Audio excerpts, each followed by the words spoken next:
Hey mathletes, here we are looking at solving exponential and logarithmic equations, our first day at looking at this. Well, we've already kind of used this first core concept, recognizing that if we have common bases with our equations and we have variables in our exponents, okay, that then we can just go ahead and solve them and just say, well, if we have common bases and 3x is equal to 3 to the 5th, then we can just say x is equal to 5. So in this example over here, we see we have common bases and they're equal to each other. So then we were able to just say that 3x plus 2 is equal to x plus 6. Just dropping those bases of those and just solving out for our exponents. And then we would subtract x from this side and maybe subtract 2 over here. And we would end up getting 2x equals 4. Dividing by 2 by both sides, we get x is equal to 2. Okay, so we've looked at solving those type of exponential equations. We've also looked at solving exponential equations with common bases, where at first they might not look common, but we said, all right, 8 and 1/2 are powers of each other. Okay, they're common bases. We can think of a common base of 2. That 8 is equal to 2 to the 3rd, and 1/2 is equal to 2 to the negative 1. So I'm going to substitute those in there, so then I get 2 to the negative 1.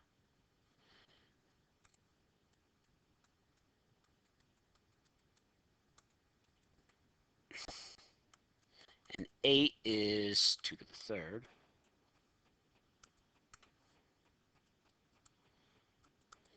And then from there, I can use my exponent rules. So since I have a negative 1 here, I got to distribute the power to a power is multiplication. So then I get 2 to the negative x minus 7 equals, and then same thing, 3 to a power, those are multiplications. So I get 2 to the 6x minus 3. Now that I have common bases, then we are able to solve this out and say, all right, let's just extrapolate our bases, and we get negative x minus 7 equals 6x minus 3. Okay, then from there, we could rearrange it, and I'm going to add x, keep my x's positive, and then add 3, and over here, what I'm going to see is I am going to get negative 4 is equal to 7x. So then my final answer is x is equal to negative 4 over 7. Okay. So now we've kind of reviewed on ways that we've looked at solving exponential equations when we have common bases. Now our core concept today. The idea here is that if we have two values that are equal to each other, okay, that if we take the logarithm, so if we have two values that are equal to each other, then the logarithm of that x is also equal to the logarithm of that y. Okay, so we talked about property of equalities a lot in geometry, looking at proofs.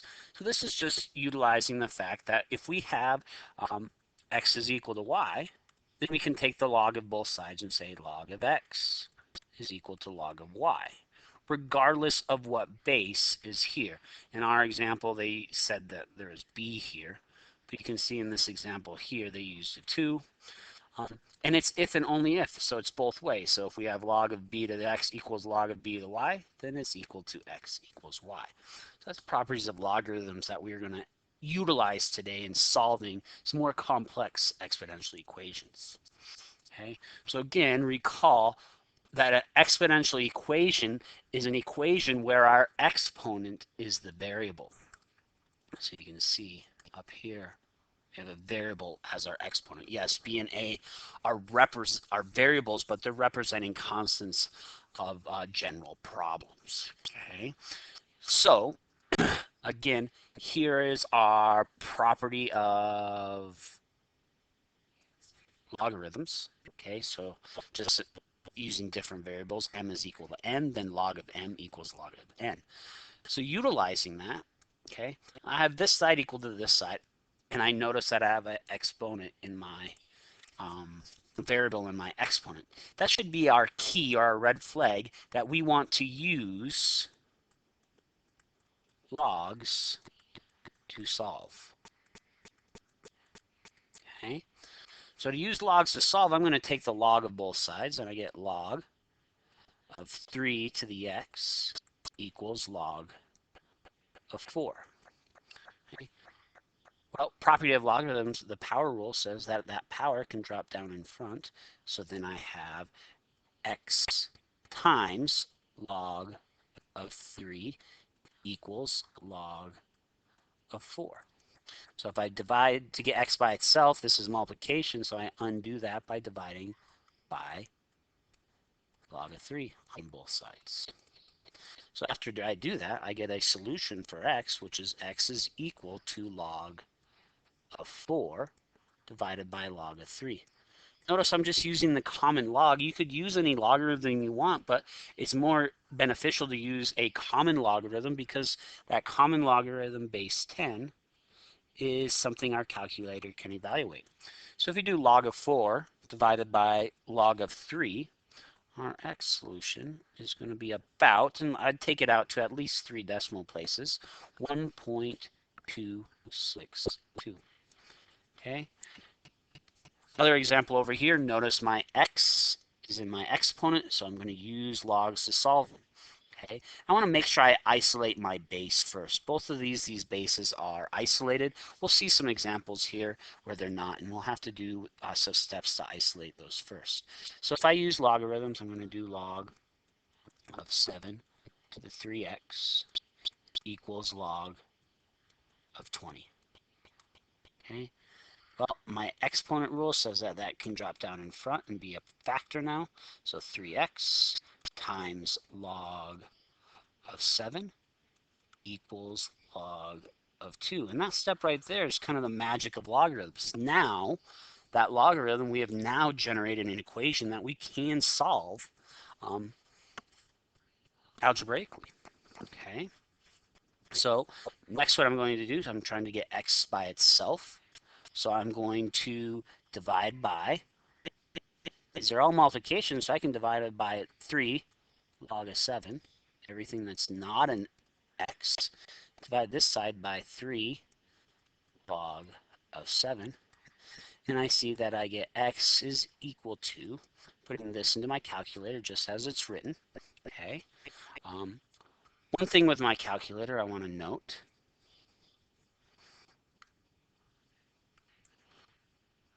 So now I got my calculator pulled up. I want to make sure that I can do log of 20 divided by, remember this whole denominator is being divided by.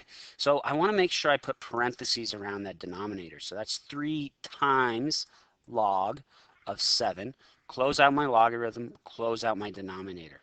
So then I am going to see that x is approximately equal to 0.513.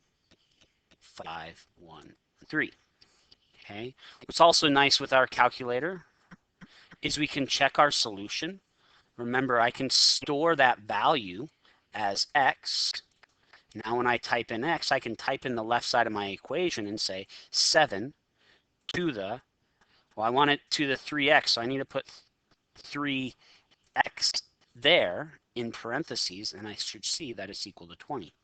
A very common mistake I'll see is students say 7 to the without the parentheses, but if I write it like that, my calculator interprets this not as an exponential equation, but it's 7 to the third times x. And notice as you get your solution there, okay, it's not correct. So make sure that you put parentheses around your exponents when typing it in your calculator. Okay. Our next example here is similar. So I'm going to take the log of both sides. Okay. Now that I have the log of both sides, I'm going to recognize that this exponent is the exponent rule, so I can drop that down in front. So I'm going to get 2x times log of 6 equals log of 1500. Now I'm dividing by, these are all multiplication of these terms, so I can divide by everything that's not an x, 2 times log of 6. I'm going to divide this side by 2 times log of 6. By putting that into my calculator, I'm going to get x is approximately equal to 2, and again, take it out to at least 3 decimal places, 0, 4, 1. And I can go ahead and test your solution and make sure that works. Okay, so here you'll see as an example, again, an exponential equation, x in my exponent, but notice I don't have my base isolated on the left side.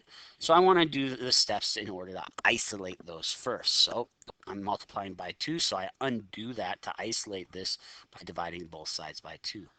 And I'm left with 1.5 to the x is equal to 6. So now I will employ my logarithm to both sides, and my exponent is going to come down in front. So I'm going to get x times log of 1.5 equals log of 3. Sorry, divide by 2 here. 6 divided by 2, this should have been 3 there. So log of 3. Now to get x by itself, I'm going to divide by log of 1.5, divide by log of 1.5. After typing that in, I'm going to see that x is approximately equal to 2.710. Be careful trying to simplify here. Often students will see, oh, the logs will cancel out and 3 divided by 1.5 is 2. But you got to remember that logarithms are associated with the number. Once you are given this logarithm of 1.5, that 1.5 is kind of sacred. It is attached to that logarithm, and we can't adjust that number by just addition and subtraction there. Okay. Notice with solving exponential equations, we'll also deal with our natural base e, okay? And these steps are going to be very similar. But again, I need to isolate that term in order to solve with logarithms. So that means I need to kind of peel away these values. Well, I'm going to do addition by subtraction to both sides. Now I'm going to have 7 times e to the 2x equals 17.5. Okay, divide by 7. Divide by 7. I get e to the 2x is equal to 2.5. Now that I have it isolated and I recognize I have an x in my exponents, I'm going to take the log. And since it's a natural logarithm, or a natural base, I want to take the natural logarithm L to the n. Okay. So I take ln to both sides. Okay. I'm going to get, and this 2 to the x can drop down in front using my power rule.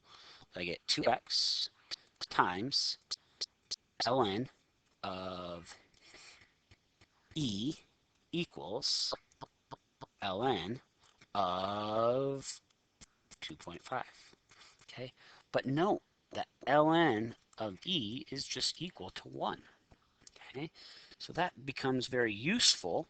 So this is 1. 1 times anything is itself, so I got 2x equals ln of 2.5.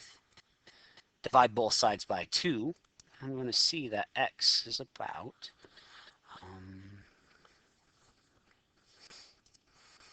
0.458. Okay. On the second example, again, now this is already isolated, so I can jump in there and just say, take the ln of both sides. Okay. Well, the entire exponent will come down as an entire factor. So I'd keep those parentheses. Okay. And now I have ln of e equals ln of 30. Okay. Well, ln of e, that is 1. And so I'm just left with x plus 1 equals ln of 30. Okay, again, I'm going to subtract 1 here. Again, ln of 30 is a package deal. We cannot deal with this and just subtract and add and multiply to it. Okay, so I can't call this ln of 29, but I can call it x is equal to ln of 30. Okay, so this 30 is in the argument of our natural log minus 1. Type that into your calculator, you're going to see that that is ln, or approximately 2.401. And sure enough, you can show that on your calculator pretty easy, that those are not equivalent statements. So if I look at these, okay, and I do ln of 30 minus 1, got my solution there, 2.401. Okay, but if I try and do ln of 29, you're going to get a different answer. Okay, so be careful. Don't mess with that argument of those logarithms, natural logarithms or normal logarithms. Okay, in our final example here, we're going to look at an investment example. So in an investment of $100, okay, so that is our principal, so that's our P, okay, is now valued at that value. So that's our A value, okay, the actual amount. The interest rate is 8%, so that's our rate, but I need to remember I need to convert that to a decimal, and it's compounded continuously. So I got to use that compounded continuously with my natural base E equation. The question is how long has the money been invested? So I'm trying to solve for T. Since my T is in the exponent, I should have a red flag in my mind going off saying need to use logs or natural log. We're going to use natural log because we are using our E value. So let's substitute in the things we know and see what we can do. So we got 149.18 is the actual value after our principal, $100, was invested in an account with a rate as a decimal of 0.08. Again, remember, 2 decimal places over fill in with zeros. Okay, and my unknown is my T. Okay, so I want to try and isolate this first, okay, before I do any natural logarithms. Okay, so I'm going to divide both sides by 100. When I divide both sides by 100, well, that's nice. I just move the decimal place over twice. So I get 1.4918 is equal to E to the 0.08t. Now taking in the natural log of both sides,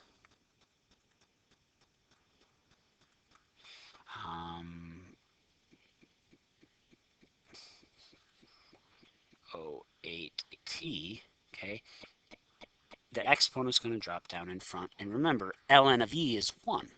So now we just have the left side, which is ln of 1.4918 equals 0.08t. So now, since 0.08 is being multiplied by t, I undo that by dividing by 0.08. Divide by 0.08. And I get t is approximately equal to 5 years. Okay, that concludes our notes today on the first part of solving exponential log equations. Be sure to stop by office hours if you have any questions.